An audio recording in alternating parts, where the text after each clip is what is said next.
हमारे देश की त्रासदी क्या है?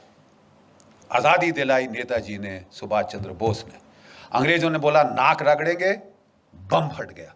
जिस आईएनए की खबर उन्होंने छुपा के रखी थी 5 साल लड़ाई के, 6 साल लड़ाई के, वो एकदम से बाहर आई। उन्होंने बोला बहुत पब्लिक ट्रायल होगी ताकि हिंदुस्तान की फौज ठंडे पसीने माथे पे आ जाएंगे, हम फांसी पे टांगेंगे सालों, जैसे 1857 में टांगा था।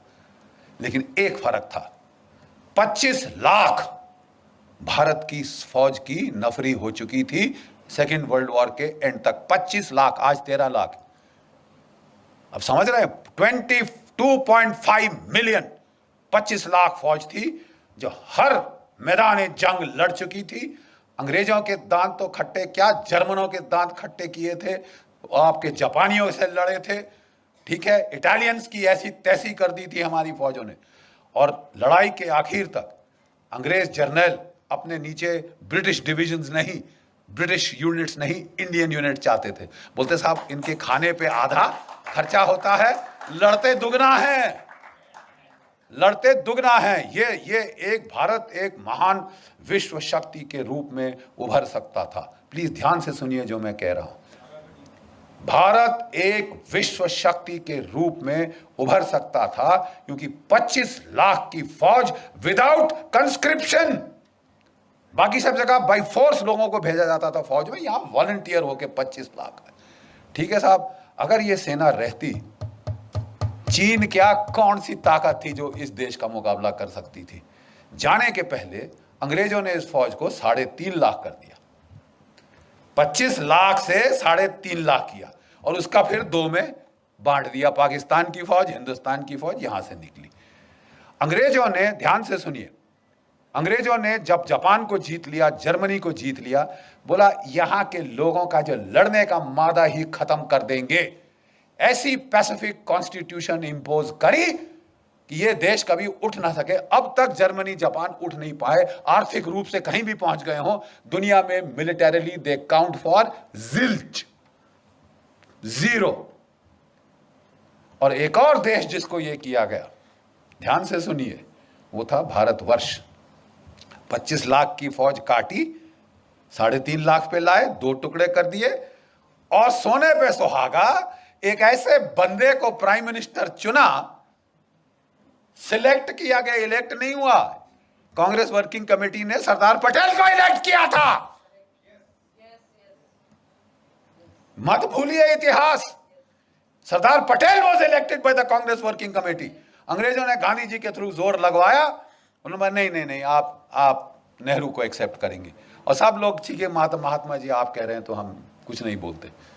और बहुत नेचुरली खुंदक तो आई होगी सरदार पटेल बेचारों को, इलेक्ट मैं हुआ, सिलेक्ट ये हुए, जैसे इमरान खान हुए हैं by the way.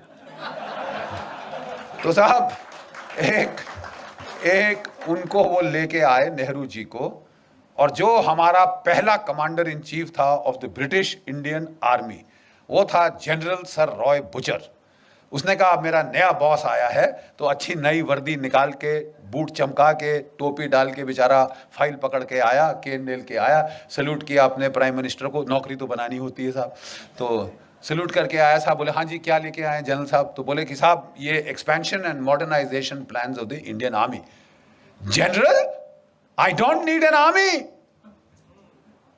This is a peaceful country, I only need the police, who needs you, get out. इस बेचारे जो General Roy sir Roy Bucher था, उसके चेहरे पे जो भाव आया उस वक्त, ये प्रधानमंत्री है। जब वो ऑफिस के बाहर आया तो किसी उसके जूनियर एडीसी ने पूछा सर क्या हो गया, you seem to have seen a ghost. तो वो कहता कि जी ऐसा ही कुछ है। कहता अच्छा मैं तो जा रहा हूं, अभी इनको संभालने दो अपना। अगर सरदार पटेल ना होते आपकी फौज डिसबैंड कर दी गई होती। Do you know this? 2 चीजों ने आपको बचाया, एक पाकिस्तान ने, एक सरदार पटेल ने। पाकिस्तान ने हमला कर दिया, उन्होंने नहीं इंतजार किया, उन्होंने शांति के नारे नहीं लगाए, लेकिन जो कुछ भी आप कह दो, उनमें इतनी तो शर्म थी कि आजाद पाकिस्तान का जो पहला गवर्नर जनरल था वो एक मुसलमान था, जिना। और हमारा कौन था? Lord Louis Mountbatten. प्यार था साहब, इश्क इश्क इश्क था। लेडी माउंटबेटन को दूर थोड़ी ना जाने दिया जा सकता है। तो बोले आप रहिए साहब। अरे यार हम मर गए, 26,000 हमारे शहीद हो गए इनको निकालने के लिए, और तुम यहाँ रोक के वो खानदान को यहाँ रोक के हमारे ऊपर राज कराने के लिए बिठा रहे हो। और जब पार्टीशन की रॉयट्स हुई तो इन्होंने उसको बोल दिया एक मीटिंग में, you please handle. Are you sure you are the prime minister? वो भी सरकास्टिकली बोला Mountbatten, Jawaharlal you are the prime minister, you want me to take charge? नहीं नहीं जी हमारी तो, यार ये तो हाल है। ऐसी आप पे सरकार थोपी गई जो हिंदुस्तान का मिलिट्री पोटेंशियल न्यूटर कर दे। अब बिल्कुल यही हुआ। अगर पाकिस्तान ना होता इन्होंने हमारी फौज की ऐसी तैसी कर देनी थी। ठीक है साहब, ये गांधीवाद जो था इसने हमारी फौज का सफाया कर देना था। और पाकिस्तान के टैंक वाकई 1965 में दिल्ली में आके नमाज पढ़ते। ये इस किस्म की ट्रेचरी हमारे साथ हुई। और एक भगवान का लाख शुक्र है पाकिस्तान का, जिसने हमको लड़ना सिखाया, मार लगाता रहा जब तक कि लड़ने को राजी नहीं हुए अपनी जान बचाने के लिए ही।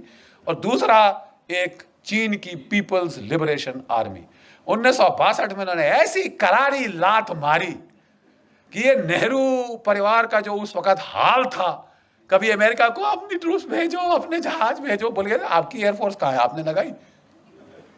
तुम्हारे पास इतनी बड़ी एयरफोर्स है, तुमने लगाई? 1962 में नहीं लगाई साहब, बिठा के रखा। और अब अमेरिकी एयरफोर्स मान रहे हो, रॉयल एयरफोर्स मान रहे हो, मतलब it was Tamasha. Thank God 1964 में वो अल्लाह ताला को प्यारे हो गए, भगवान उनकी आत्मा को शांति दे और हमें बख्शा। और 10 साल में